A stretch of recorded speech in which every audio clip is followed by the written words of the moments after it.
Hello everyone, welcome back to a critical review. I'm Iraq Wolf, and today we have Warframe. Now, Warframe is a third-person cooperative shooter made by the developer Digital Extremes. Digital Extremes also published Warframe, and I'm pretty sure it's the first game they've actually done, much like Nosgoth with the developer Psionics. Now, this game does not share a lot in common with Nosgoth, apart from the fact that they're both third-person cooperative shooters action titles. It's like, in my opinion, Nosgoth is significantly better for a couple of reasons, but I'll get to those later on. Now, it was released back on the 25th of March 2013, which at the time of recording this video was two years and 2 months ago. Yeah, long time. But apart from that, it's had a lot of updates. So, there have been 15 major updates to the actual game, so that's updates that are about 3 gig each. And then there's been over 100 minor updates, about 15 to 20 for each update that there has been, which is amazing for a free-to-play title. The player base is also quite significant for this game, and like, it's clearly one of the most dominant free-to-play titles in terms of the third-person cooperative shooter genre on Steam.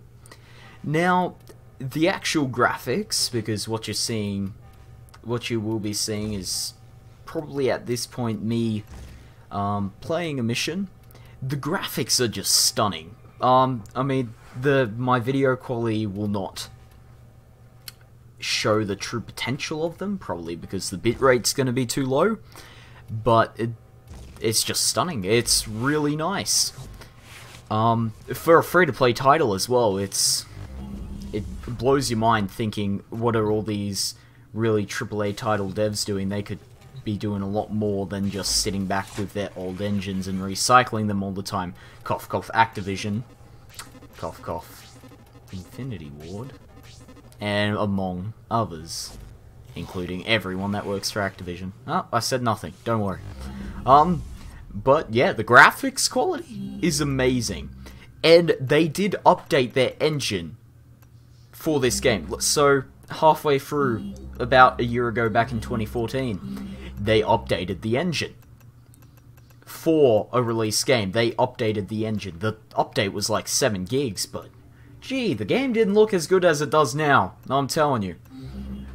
But anyway, let's get on to the nitty-gritty stuff. So, when you first log in, you'll be greeted with a login screen and the option to create an account or log into an existing account. Pretty standard for free-to-play titles, though it's kind of annoying that they still have their own launcher separate from Steam, considering that they have a bigger player base that already uses Steam, so it kind of makes the point a bit useless, you could say.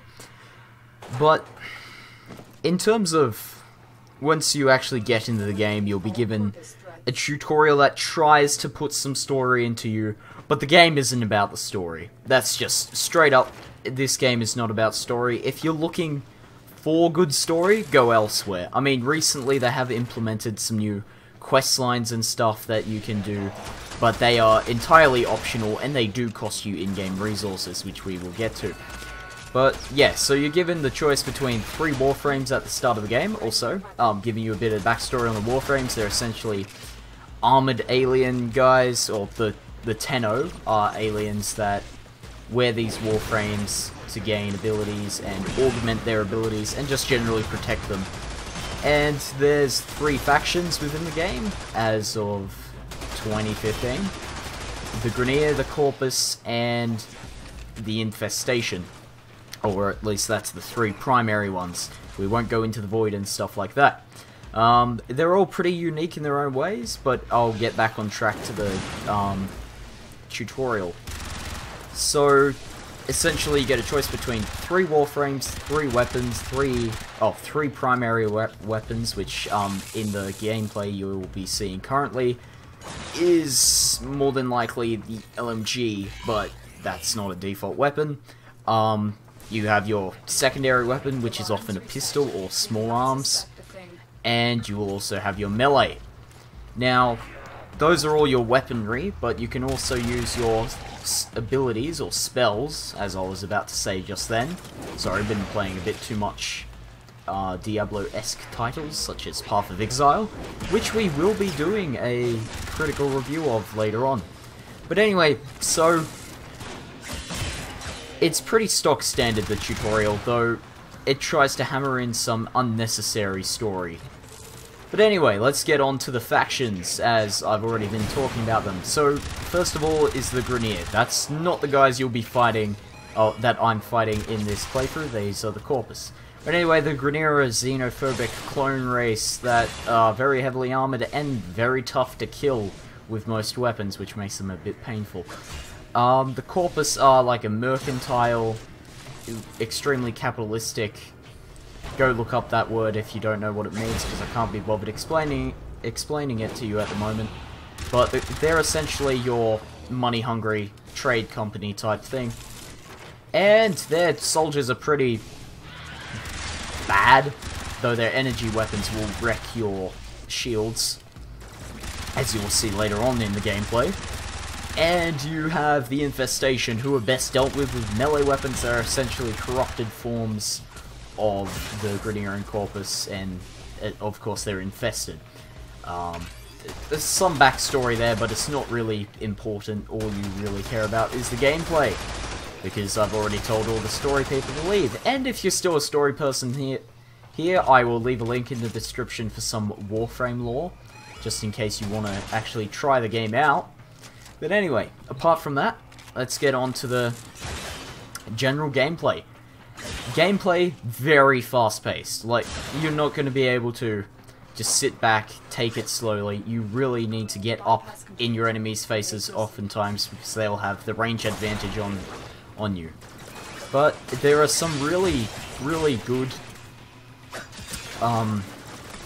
attacks you can use, like just then. The Fire Blast that I had used, and they're just generally great. So you got your primary weapons often deal the most damage at longer ranges, and they're really good if you want to slower, but you can't go too slow, of course, because most missions are timed. Apart from this one, which is an Exterminate. But yeah, so the primary weapons are really good for doing it at long range, doing damage at long range, whereas the short range weapons, secondary weapons, which includes pistols, glaives, kunai, and a couple of other things within the game, are used for closer quarters, and of course you got your melee, which is of course used in melee combat, or close range combat. But anyway, there are a bunch of smooth tactics you can use, because the Tenno, I'm pretty sure the devs said this as well, the Tenno are based on ninjas. They are used for extremely fast-paced action and stuff like that. So, you're gonna need to use some of these abilities available to you, like the slide to get to other places quicker, and some of the flurry attacks and leaps and directional melee movement and stuff you can use in the game, which is all pretty sweet. Some of the security cameras in the game, which you probably saw me hit a while earlier, and we'll see later, I use the directional melee movement for. Now, most guns in this game are pretty varied, actually. Like, that's a very good thing. And I just realized I haven't been reading off my notes. But yeah, most of the guns, they're pretty varied and will probably serve to give you plenty of hours. But, of course, with that always comes the downfalls, and that is grinding. You're gonna need a lot of resources to actually be able to play this game to its fullest. My shield goes down here because of the energy weapons, and I also made poor mistakes, poor choices there. But anyway, grinding is going to be necessary to get to the level I am currently with all the stuff. I mean, this is a new Warframe I got recently, Ember, who's mainly focused around fire attacks. but you're gonna need a lot of grinding. Not as much as there was previously though, because they rebalanced it, which makes it slightly better in the free-to-play pool in terms of in-app purchases. Their marketplace is huge, by the way. You can buy anything that you can build, like you can buy on the market, and in some ways it's very, very disadvantageous to do that, as you just lose gameplay, like in all free-to-plays. The point of grinding in this game, that's one of its major core attributes, much like the Borderlands series. The major core attribute is grinding for that one weapon that you can kill more things with. And that's much the same with this game, and that's where it loses some of its replayability. And they don't do much to vary it, unlike in Novskov. They have a large variety of maps, much more than it used to be. I wouldn't have recommended this game a couple of years ago, but now it's great. But anyway, they have a large variety of maps now, but they're very similar. And they also use other assets from other areas. But they make heaps of money off this game. I would expect better, to be honest, from this developer that gets so involved in their community. And that leads me on to another point.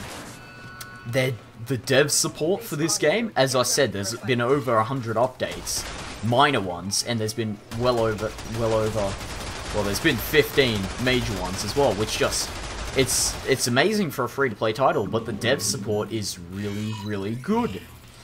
And it's just so surprising. And that's probably one of the main things I like about this game, is the fact that they have quite a few updates. I mean, you can boot this game up one day, and then it'll be fine. You'll do a download, maybe 70 meg, and then you'll boot it up the next day, and there'll be another 7 meg update that's like bugs or something. It's really consistent, and I'm really glad that devs support it. However, the grinding is a bit of an issue, but that's with all free-to-play titles, and if you love free-to-plays, you've come to expect it. But again, with the free-to-play grinding issue, you're going to need over 50 hours to access some of the higher tier gear. Also, leveling is a huge issue, and you need more gear to access higher levels, and that requires more grinding, and so on and so forth, and just that constant cycle, which makes me not like this game as much as some other titles. I've been pampered with some, with AAA titles that I've saved up for over the years, but I've been pampered with them, and I think that's a major issue, because this shows some of the dedication that needs to go into this game to actually be decent. In terms of the inventory system, you're limited for slots. I mean, I think you get 20 premium currency when you start the game, which is platinum. They've got platinum, ducats, and credits. Ducats are like this weird void thing, which we won't get into in this episode. But it's a really annoying process, and obtaining platinum is almost impossible without trading for it. And again, it just makes it really, really annoying. And at least 1 in every 5 Warframe players, this is just an estimate, don't quote me on this, but at least 1 in every 5 Warframe players have spent money on the game just so they could obtain some higher tier gear, so they could keep leveling, and so they could keep progressing in the game. It's just that constant loop cycle. And I've only seen that in one AAA title, of course, Borderlands, as I mentioned earlier. But it's a really annoying and common feature in free-to-plays, and it should be stopped. That's why I like Nosgoth, personally. Though I haven't played much of it. But teamwork in this game, if you're trying to solo this, you are not going to have fun. As you could see there a bit earlier, I got wrecked and those enemies were 2 levels below me. I'm not that great at this game, but that's a major issue when you have very fast-paced combat. It's much more well-balanced for teamwork.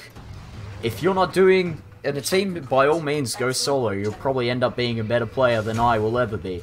But teamwork is essential for survival. In terms of actually giving rewards to their free-to-play and premium users, Warframe delivers. Digital Extremes just hits it out of the park. They have you log in one day, bam, you got something. I don't know what it is, it's probably really bad, but you got something at least. And then you have the next day, you'll get something again. Again, really bad. But if you go for the third day in a row, oh my goodness, you have something better that you don't need to grind for. And then if you log in up to day 7, so log in once a week, every week. Oh no, log in 7 times a week, every day. You're going to end up with something really cool that you would probably take about 5 hours to grind for in the game. Which, you know, saves quite a bit of time, so in terms of that, their loyalty programs are really good for free-to-play users. And I've ended up with quite a bit of stuff recently that I never used to get, so they have rebalanced the free-to-play grinding issue quite a bit. But anyway, in terms of other things, there's not much. The storyline, as I've said earlier, is pretty bad. Just in general, it's just bad. Though the lore is quite good if you get into it, but paying for quest lines is just... that doesn't sit well with me. I'm sorry for any Warframe fans, but doing quests, paying for quest lines doesn't suit me. But anyway, that's about it for me. It's probably the best co-op free-to-play third-person shooter I've seen in a long time, apart from Nosgoth. Nosgoth is the exception, and probably always will be for me. I don't know why, but I have about 4 hours on Nosgoth, and I have 130 on Warframe, and I just like Nosgoth better. I don't know why, maybe it's just that kind of style of combat, but I definitely think it's the superior game, and I wouldn't actually mind paying for Nosgoth if it had default progression and stuff. But, anyway, yeah, that's about it. But, one of my summing up comments, or my summing up quote is, it's come a long way. I mean, this game used to not be very good at all. I remember getting this game, saying it was terrible, and then uninstalling it, because it was the pits. It was... graphics were pretty shoddy for 2013, and everything was just pretty bad. But now, it's come a long way. And I must admit, I recommend this. As much as I hate to do so. Mind you, I do like Borderlands, so I don't understand really why I don't like Warframe as much.